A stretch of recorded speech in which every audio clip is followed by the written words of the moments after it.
tolong Pak Yusuf Kalla untuk mencabut pernyataan tersebut, buat permintaan maaf dan klarifikasi ke depan publik. Sangat disayangkan kenapa Pak JK merasa harus ngomong begitu ya.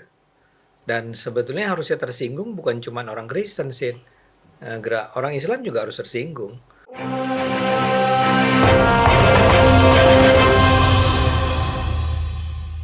Halo Sobat DDR, kita ketemu lagi di hari Sabtu 9 Mei 2026.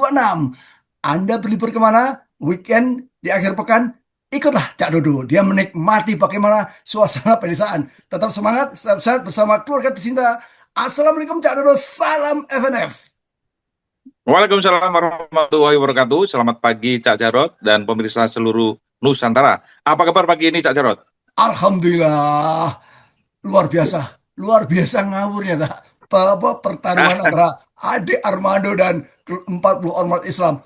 Katanya ada perkembangan terbaru. Coba spill. Habis sebentar. Sampai di mana nih Cak Dodo? Saya lagi di Purworejo, Jawa Tengah. Ini suasana lagi dingin ini. Jadi di Purworejo ini ada dua hal yang menarik. Bendungan Bener sama kalau sedikit ke utara itu ada Dieng, di mana ada kampung Legetang yang dulu tenggelam dalam waktu satu malam karena diyakini terkena azab karena seluruh desanya melakukan perbuatan kelainan seksual di tahun itu ya, tahun 1955, 10 tahun setelah Indonesia merdeka. Berarti Ade Armando akan mengikuti nasib kampung Dieng itu, tenggelam gitu.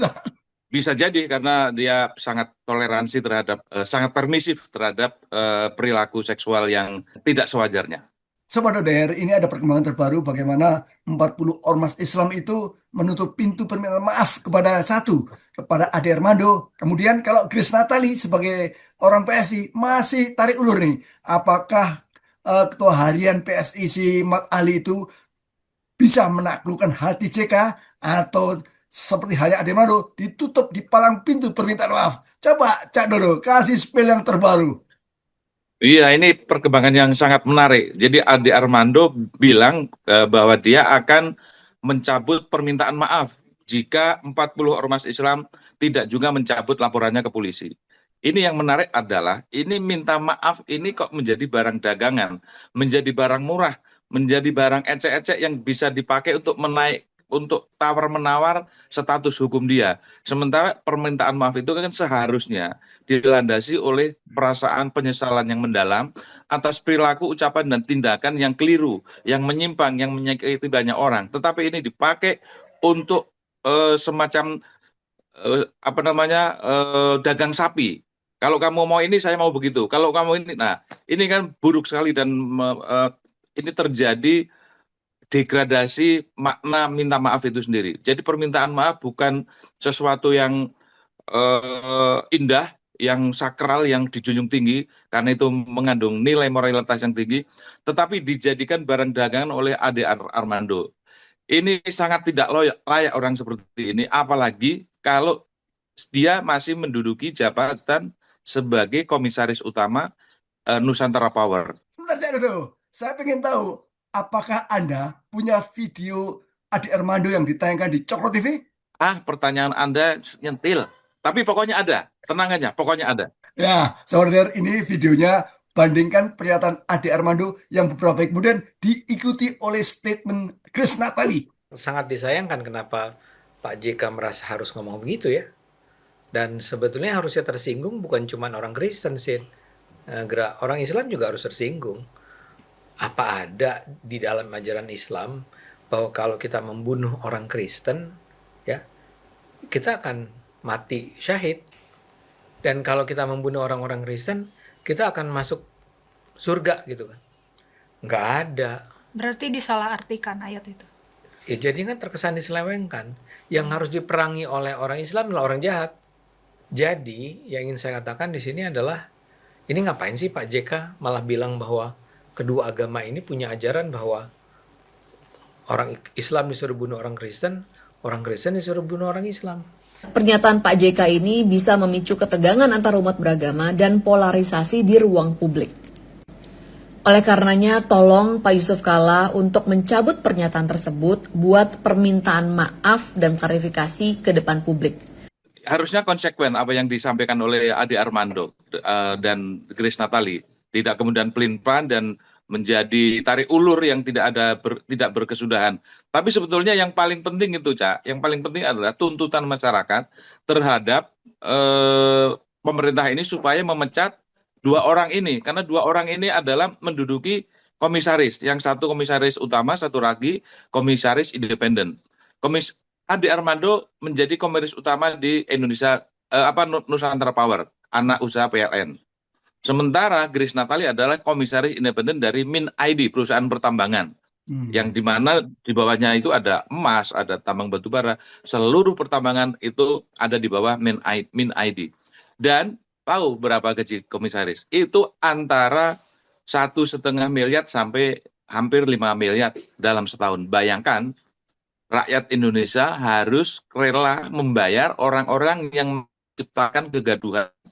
Iya, Cak Dodo, jabatan komisaris maupun komisaris independen ini yang selama ini membuat boncos BUMN. Monopoli tak menjamin mereka, perusahaan BUMN ini untung. Kenapa? Salah satunya adalah berbagi jabatan di komisaris. Ini ada termo lain yang sampai sekarang menyandang sebagai status terpidana, Silvius Matutina dipidana 1,5 tahun penjara, tapi tidak pernah dibui, tetap menjabat sebagai komisaris ID Food. Ya. Bayangkan sudah setahun dia menikmati gaji buta ya. Nah, ini kan pelanggaran yang amat sangat telanjang, dan sekali lagi ini kita ingin menunjukkan bahwa bagaimana lagi-lagi Jokowi sudah merusak negara ini begitu rusaknya. Komisaris yang seharusnya diisi oleh profesional, diisi oleh orang-orang yang kapabel, diisi oleh orang yang punya keahlian di bidangnya, semuanya hampir 99,9% diisi oleh orang yang cuma pandai bicara, pandai mengadu domba, pandai memprovokasi, dan pandai membuat gaduh, sehingga mengalihkan persoalan utama bangsa ini menjadi perdebatan yang tak ada ujung. Dan itu terjadi di 10 tahun pemerintahan Jokowi, dan sekarang berlanjut di pemerintahan Jokowi periode ketiga. Kita menyebutnya Prabowo ini Jokowi periode ketiga, karena polanya sama dengan ketika Jokowi memimpin. Bagaimana komisaris itu diisi oleh orang-orang yang berjasa mengumpulkan suara waktu pilpres, dan itu orang yang sama sekali tidak punya kapasitas dan kapabilitas di dalam bidang yang dia duduki sebagai komisaris apa misalnya. Dan rata-rata adalah komisaris BUMN. Rusak negara ini oleh Jokowi dan sekarang dilanjutkan oleh Prabowo.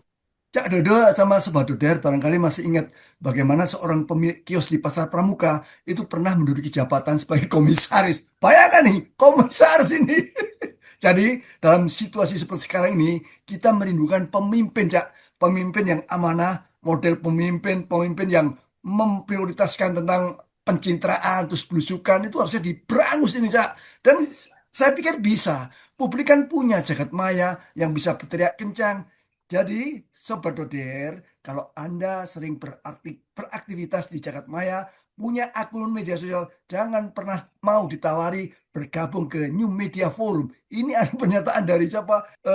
Khodari, yang nyakit setelah menawari 40 media akun sosial ya, terlibat dalam, saya menganalikan dia buzzer Bakom Eriza. Ada perkembangan terbaru, Cak. Coba spill lagi, Cak. Ini Muhammad Khodari ini juga blunder nggak karu-karuan. Ini dia pusing menghadapi netizen dan juga masyarakat Indonesia karena ucapannya dan tindakannya. Sehari sebelumnya dia bikin konferensi pers dengan bangganya sudah berhasil mengajak homeless media untuk sama-sama menyampaikan keberhasilan dalam tanda kutip pemerintah. Tapi kemudian ternyata dari 40 itu sebagian merasa dicatut namanya, tidak pernah diajak bicara, tidak pernah diberitahu bahwa akan diajak menjadi mitra strategis pemerintah, katanya seperti itu.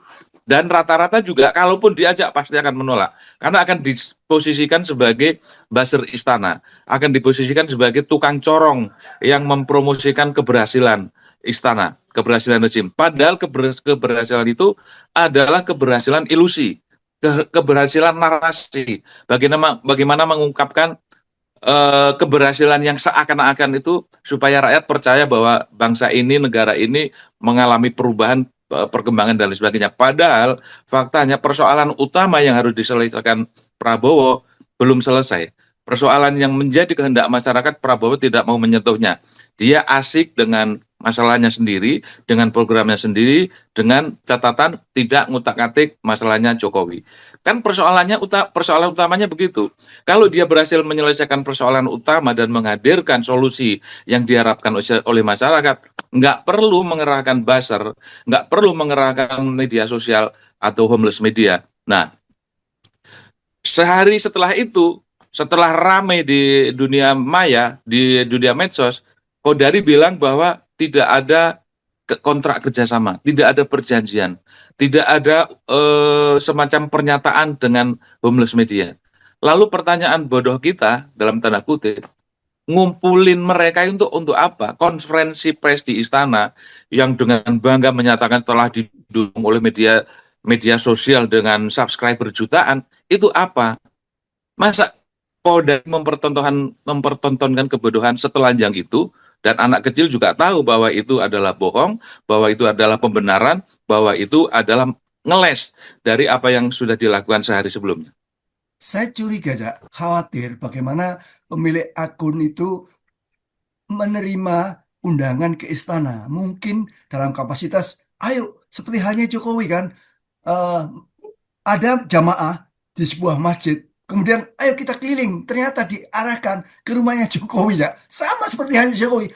Si Kodari barangkali mereka dikumpulkan ke istana. Ayo kita syukuran membahas bagaimana kita melakukan apa ya yang berguna atau menyatukan ide yang menarik bagi masyarakat. Setelah mereka datang, diklaimlah bahwa mereka adalah anggota dari New Forum Media. Artinya apa?